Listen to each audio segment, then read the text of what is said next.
Bismillahirrahmanirrahim. Assalamualaikum warahmatullahi wabarakatuh.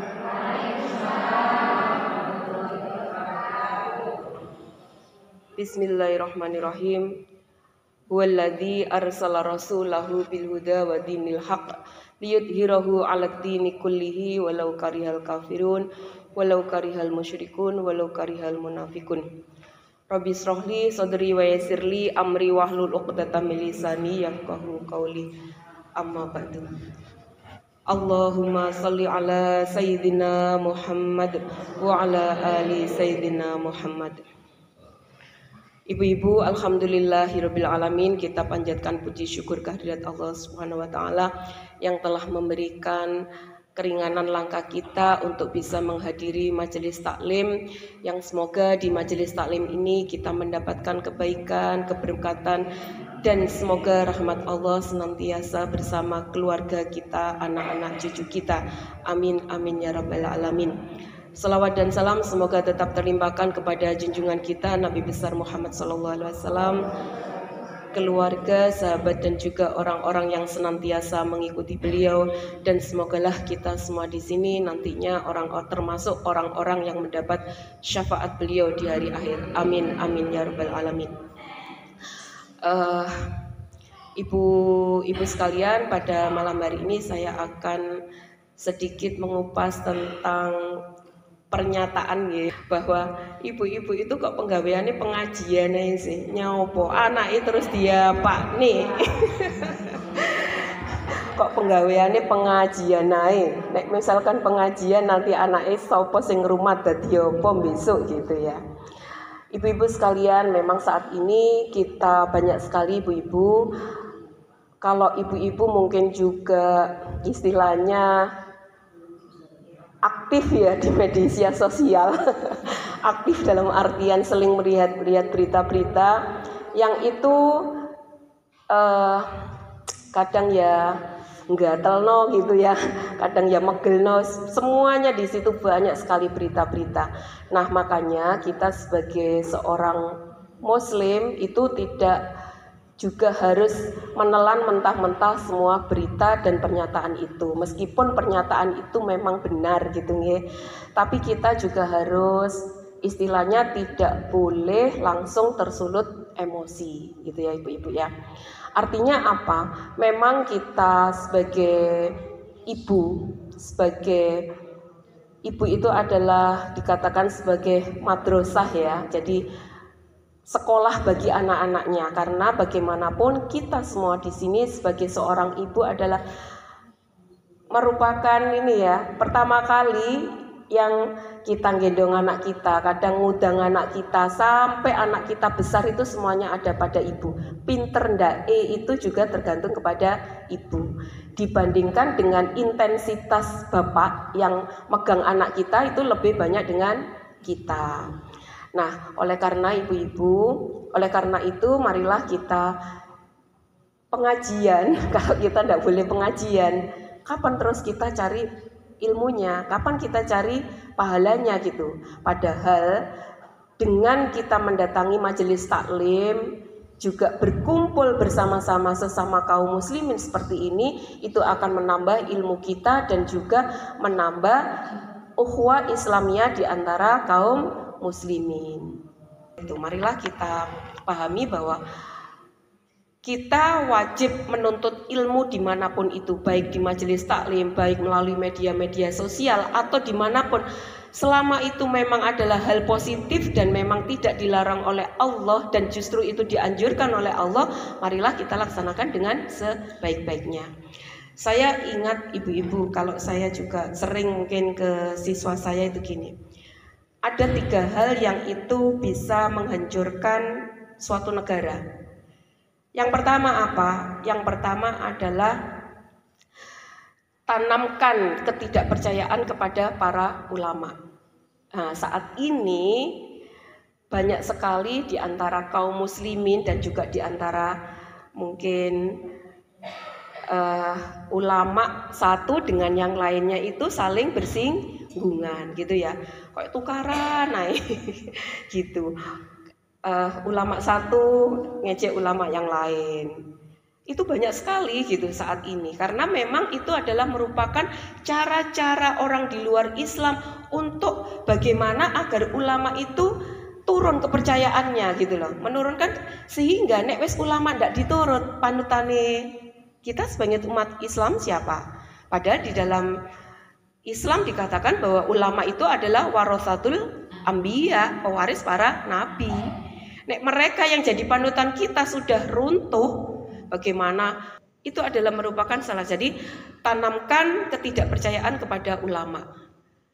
Kedua, cara menghancurkan generasi muda itu, menghancurkan generasi muda dan suatu negara adalah buat ibu-ibu itu sibuk tidak dengan rumah tangganya, sudah lalai dengan tugas rumah tangganya.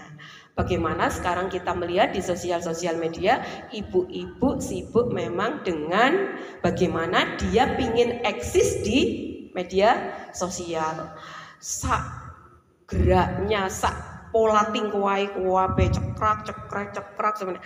Sampai kadang-kadang hal-hal yang justru seharusnya tidak boleh itu ditampilkan di muka umum, sampai mereka lupa bahwa itu tidak boleh mereka tampilkan. Mereka yang penting saya wis terkenal, gimana saya eksis gitu ya.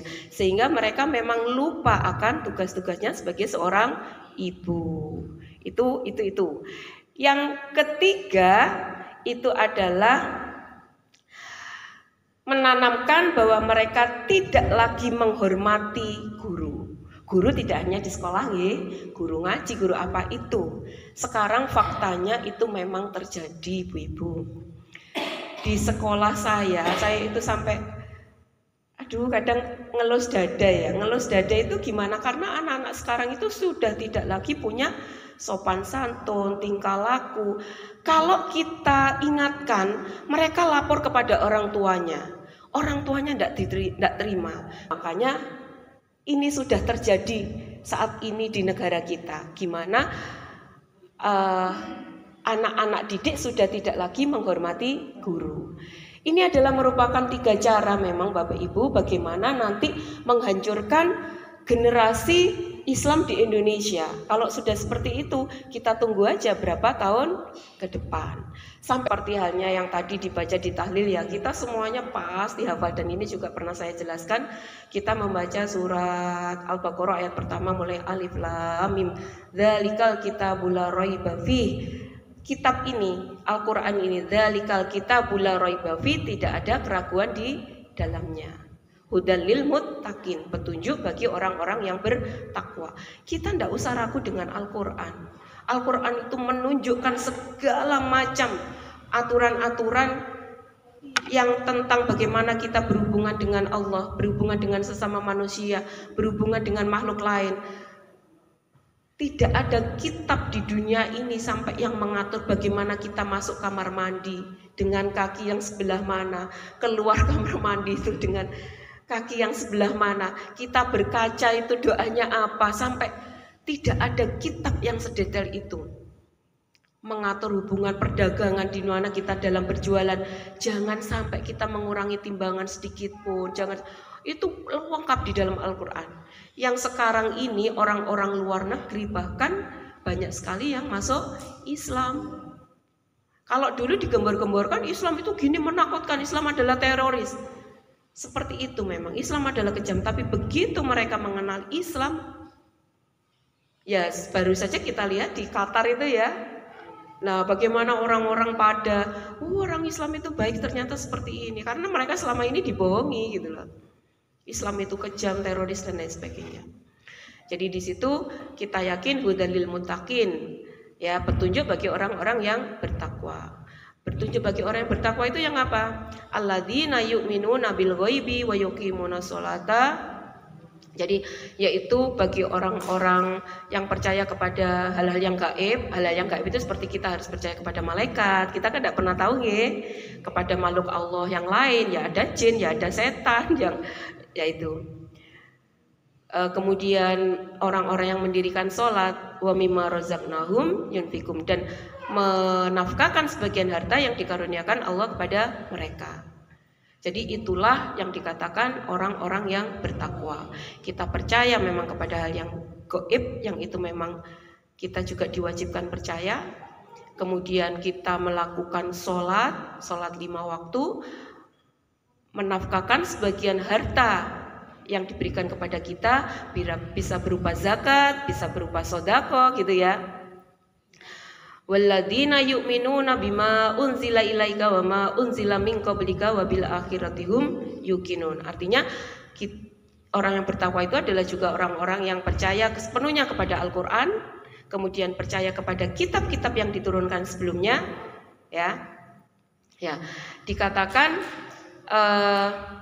mereka itu adalah apa? Yaitu orang-orang yang ulaika ala hudam mir rabbihim wa ulaika humul muflihun, yaitu orang-orang yang mendapatkan petunjuk dari Allah, dan dikatakan mereka adalah orang yang beruntung.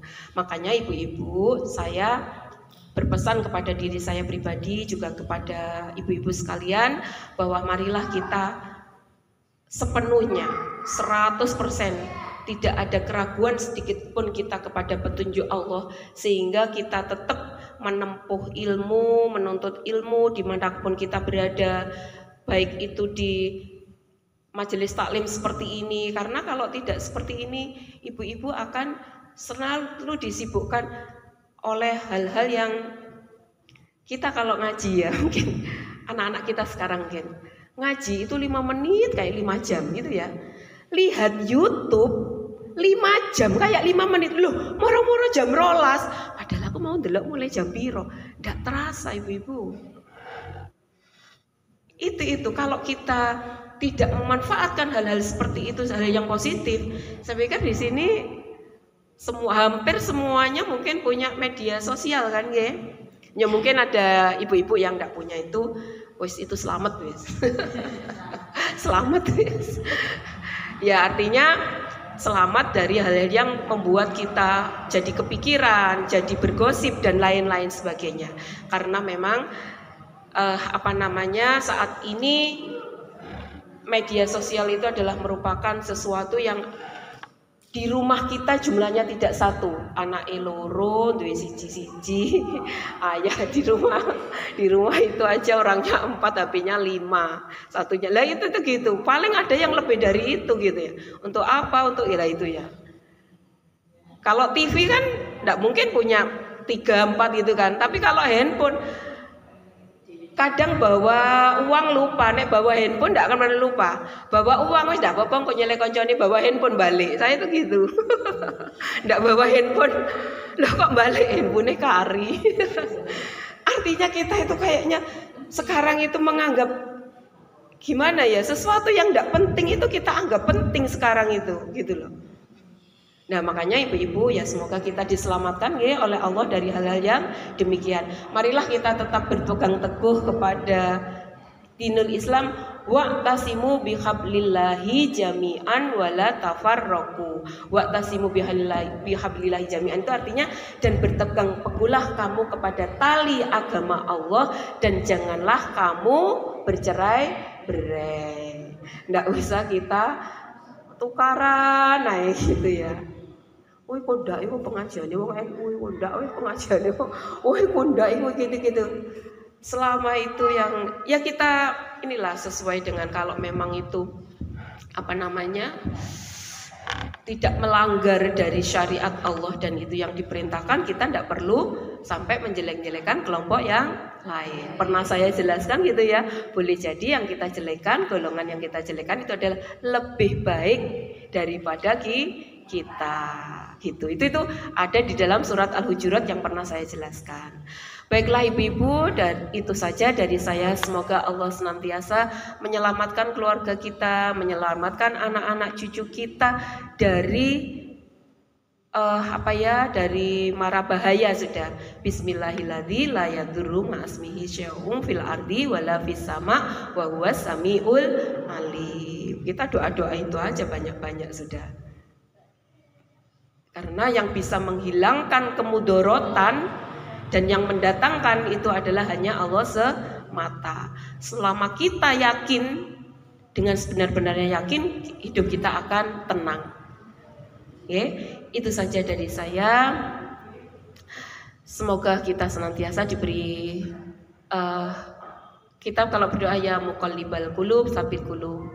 Karena ala dinika wa taatika gitu ya. Karena yang membolak-balikkan hati itu kan Gusti Allah ya. Kita tidak tahu, semoga kita nanti akhir kita adalah husnul khotimah. Itu saja dari saya. Al-haqqu mirabbika fala takunanna minal mumtarin. Sesungguhnya kebenaran itu datangnya dari Allah dan janganlah kita termasuk orang-orang yang ragu. Ihdinas siratal mustaqim. Assalamualaikum warahmatullahi wabarakatuh. Waalaikumsalam warahmatullahi wabarakatuh.